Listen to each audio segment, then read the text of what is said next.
Alright, so in this video I'm going to share with you 5 ways you can save the world and save money while doing it. Hopefully both things are important to you, both saving the world and saving money. This is me, the inner hippie, the inner environmentalist, trying to preach to you and just giving you advice on what I do, and overall hopefully you guys are seeing where I'm coming from. It's not bad to, reduce, reuse, recycle and all this stuff, because in the end you're helping the environment, but you're also saving money while doing this. Who wants to use more than they can afford or buy more things when, half the stuff gets wasted? That's just really not efficient at all. So overall, you are saving money while doing this, and you're going to see later on in the video what I mean by that.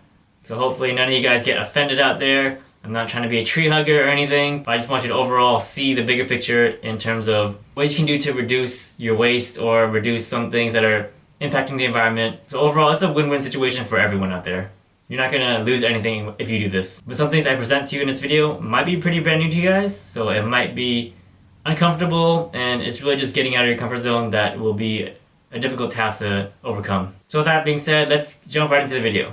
So the first thing you can do to save the world and save money is to use reusable items instead of like single-use items. So an example would be like using dishware. Instead of going out to Costco and buying like a whole stack of paper plates or styrofoam plates, you can just use things like ceramic plates. It doesn't have to be super fancy, it doesn't have to be like super fine china.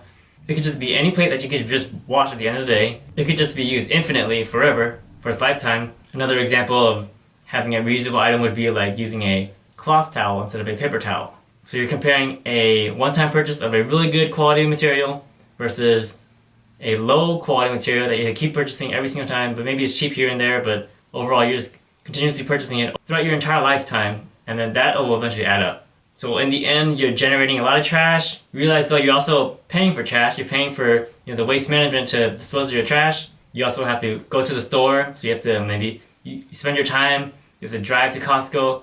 You have to wait in line. Overall, you're going to be purchasing that item continuously here and there every single week just to maintain that lifestyle, just to keep using that one-time item purchase. So factor in that you're paying for your time, you're paying for gas, you're paying for that item, when you could just go one time, have a really good quality item that you can use infinitely forever, and then keep it there. Overall, what I'm trying to say is just have one item that you can use forever. Seriously, it doesn't make sense why you have to keep buying the same item over and over again when you just have one item that you can use forever. The second thing you can do is grow your own food.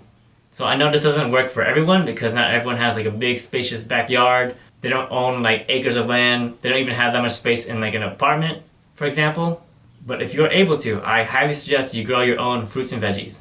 So I don't have to be a doctor to tell you that most people should be eating their vegetables, okay?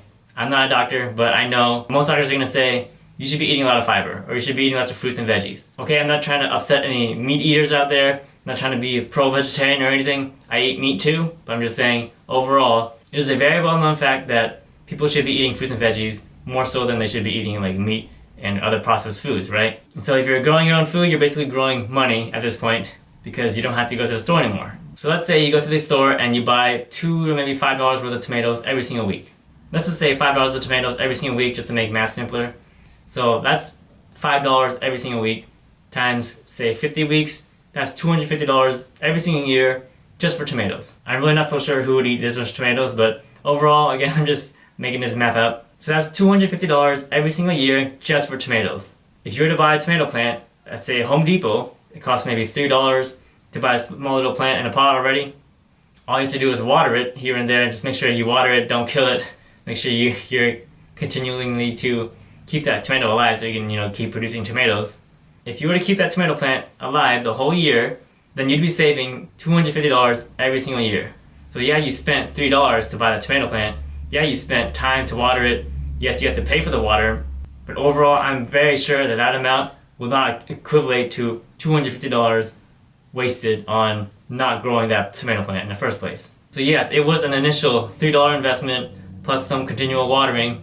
But in the end, you're saving $250 every single year just by not having to go to the store. And there's some hidden background fees that you're saving too. You're not going to the doctor anymore. You're not having to spend $20 on copay for the doctor to tell you, eat more vegetables or eat more fruits. So no more doctor visits, no more pharmacy visits in case he prescribed you some medicine. It lowers your stress level. Let's say you enjoy gardening. You don't have to travel to the grocery store to buy tomatoes anymore. So you're saving money on gas, you're saving time, you're benefiting your health. Again, all these benefits at the end of the day comes from just growing your own food. But that's one less bill that you have to worry about. And that was just for tomatoes. Imagine you do this for like another fruit, like a cucumber or potatoes or something else like that. Yeah, you can't really grow like your own meat product, but you can definitely grow some vegetables out there. Save money, save time, save gas, enjoy life. All these benefits come from just growing your own food. The third thing you can do is turn off unused appliances. So for all you Asians out there, you have a rice cooker. If you're not using it, if it's not being used to cook rice, and it's not being used to warm up the rice, turn it off.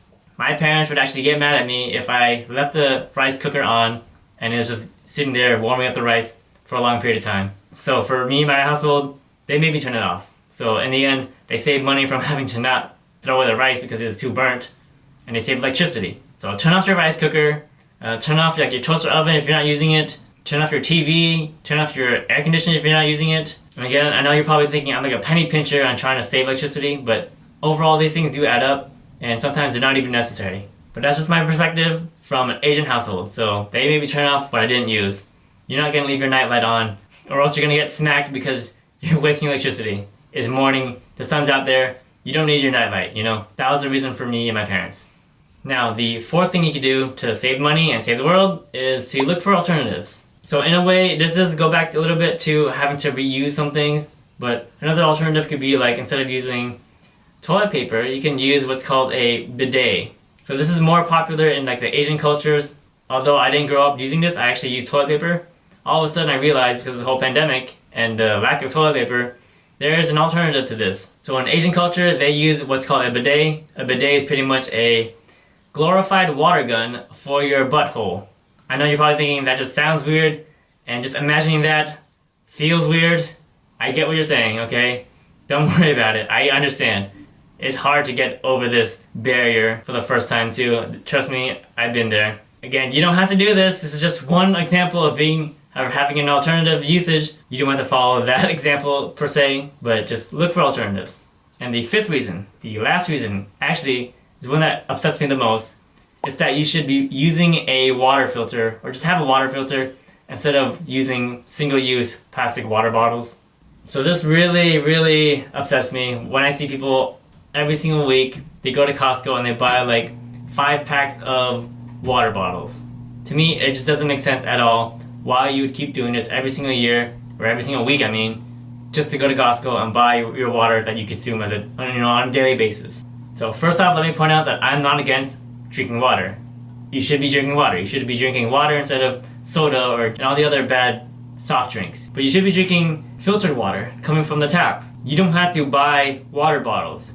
Realize every single time you buy a water bottle, it comes in a little prepackaged water bottle, a single-use water bottle. People should be drinking water to stay hydrated and be alive, yes, but it costs so much more to package that water bottle than it does to get the actual water. So you're burning like hundreds of dollars just to drink water, when you could have like a sink, just turn it on and have it run out water and drink that straight from the tap, or just to be safe, have that water filter. So the only justifiable reason why you should be drinking a water bottle is if you're gonna travel somewhere that you can't really bring the sink with you. But if you're at home, you should be getting it from a filter. And I'm gonna lay down the facts right now, so get ready. A water bottle is less regulated than the tap water. Tap water has like an extremely stringent, clean or safe drinking water act that they have to follow in order to even pass through the filter. And it gets monitored every single day. But for water bottles, water bottle factories, what they do is they literally just get the tap water, run it through a filter, and put it into your water bottle. And that plastic itself can be dangerous. You have things like BPA that you might have heard of.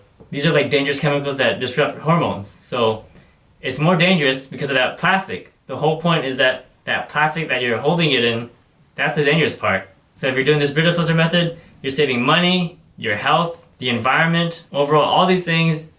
Like, I don't see any downside to it at all. It is literally a win-win-win situation versus a lose-lose-lose situation for this whole water bottle thing. You're producing a lot more waste if you're using this water bottle every single day. It's bad for your health because, all the dangers of the leaching out of the plastics. And you're literally spending like 3 times the amount every single time you drink water.